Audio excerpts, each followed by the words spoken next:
Hi, this is my first YouTube video. I am 10 fingers up, and what I hope to bring to you is creative nail art and design and different techniques.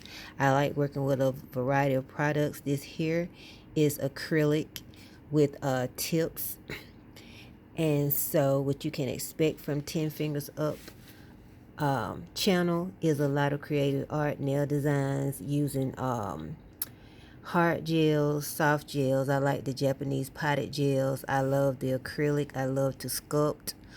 I love poly gel. I'm a licensed cosmetologist for many years, and I've done hair for most of that time. And over the quarantine, since I only had nothing but time on my hand, I started doing practicing and playing with the nail art.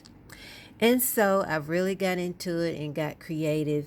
And I just want to show you some things that I've come up with. So please, I know it's early, but like, comment, subscribe, turn on post notifications because I have a lot of great things in store. Hope you guys enjoy my channel, and a lot's coming. See you in the next video. Thank you.